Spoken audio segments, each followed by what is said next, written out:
Hey guys, J0. How's everybody doing?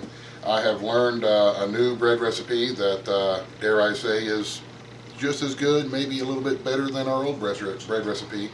And the reason that we are looking for new bread recipes is because the other bread recipe that we have calls for bread flour, and this recipe uses all-purpose flour. That way, no matter what you have on hand or whatever kind of flour you buy and you stock in your pantry, you can still have a good recipe to make bread with. So we have both all-purpose flour and bread flour.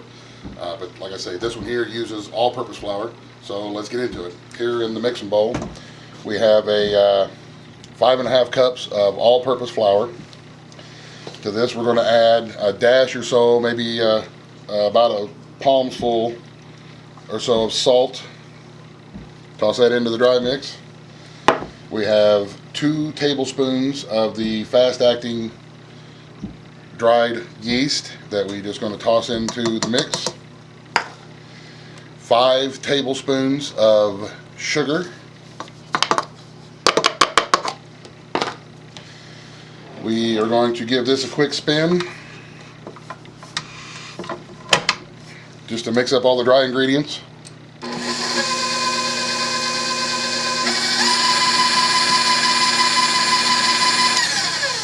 Okay, now we're going to add 1/3 cup of oil, vegetable oil, or we're using canola oil.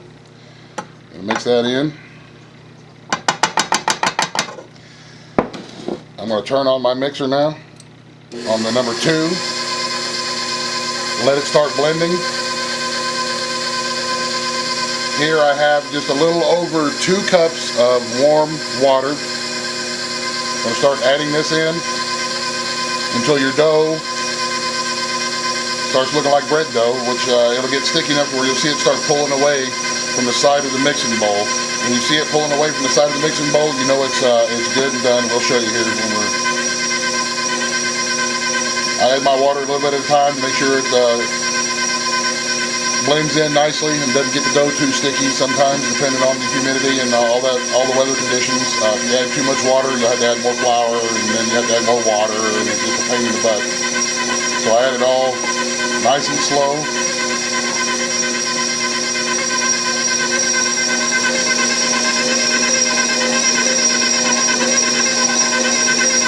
Now I'm going to take my mixer and I'm going to kick it up another 2 notches. Actually, just 1 notch. I'm going to add in my last little bit of remaining of water.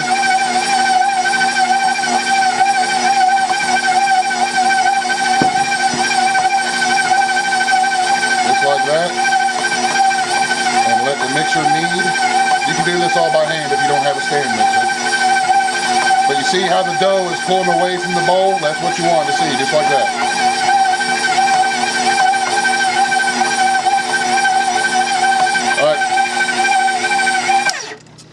Here we go. Now we've got our nice little dough ball in the bottom of the mixer bowl here. Drop it down. Pull the dough off of your dough hook.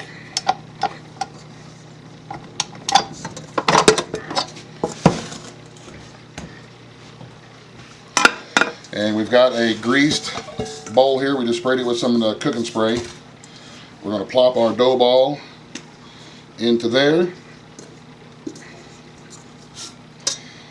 We're going to let it rise. A lot of times we can use our dehydrator. Sometimes it gets to the right temperature. We'll use it to rise, but since we've already got a couple other batches going, we're just going to use the oven, the heat from the oven where we're baking other bread, to raise this dough here. And it'll take about 20-25 minutes to let it rise.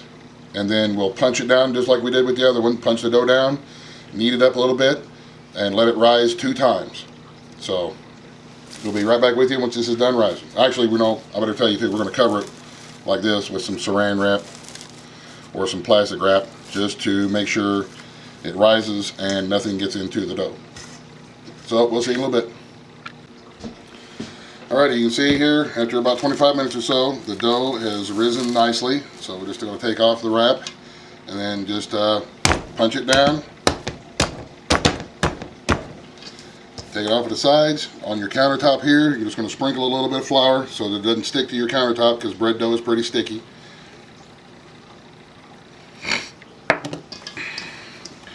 roll it out onto your counter, and then we're going to knead it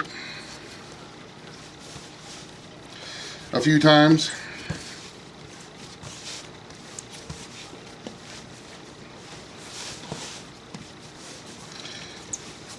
Remember, it's dough, not glass, so you don't have to be gentle with it. You're working it all. You want to get all the little air bubbles out of there.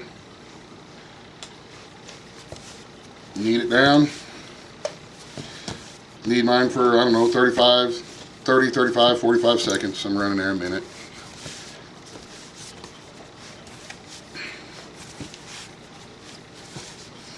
And then we're going to toss it back into the bowl. Cover it again with your plastic wrap.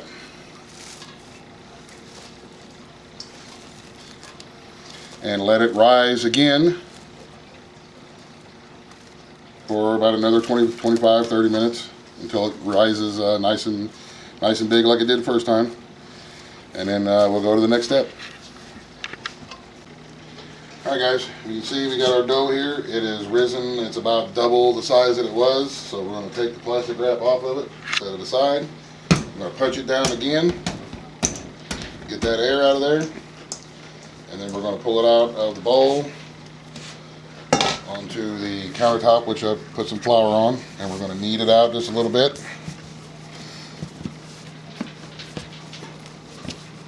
Knead it a little bit more.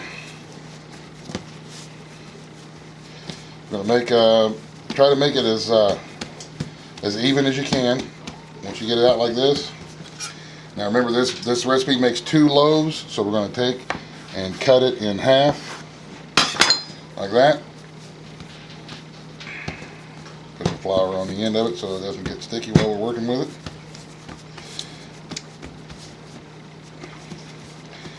Bring it out to just about loaf size on both of them.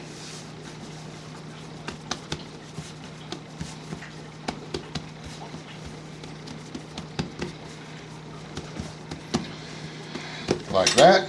Now we take our little Wilton bread pans here, give them just a good coating of cooking oil, cooking spray, and then put your bread into the pan. And we're just going to set these on top of the oven. We're going to let them rise again for about another 25 minutes. And once they get through rising, then we're going to put them in the oven at 350 degrees for 35 minutes. But right now they're in the bread pans, and we'll let them rise again. So we'll be back when they're done rising. Okay guys, we've let them rise again for 25 minutes, and now we're going to put them in the oven at 350 degrees and bake them for 35 minutes. And once they're all said and done, we'll show you the finished product. Alright y'all, we are at 35 minutes. We baked them for 35 minutes at 350, just like the recipe says. The loaves come out nice. I always just turn them over right onto a cooling rack. You can see how good these loaves look. This is these Wilton pans. They're Wilton pans. They're 23.5 by 13.3 by 7 centimeters. That's the ones that we look for anyway. They're just a couple of dollars at Walmart. One recipe will make 2 loaves, and we're going to let them cool out, and those are beautiful loaves of bread. They are delicious. Nothing better than homemade bread with some butter and jam on it. So, like I always say, if I can do it, you can do it. You can use this for anything you want. You can make rolls and anything out of it, you know. So if you don't like my way, there's always another way, and that's your way. But we're going to let these cool off, and then we're going to have some sandwiches. So thanks for watching. Give it a shot. It's crazy easy. Have a great day. God bless. The end. Buzz, buzz. The end.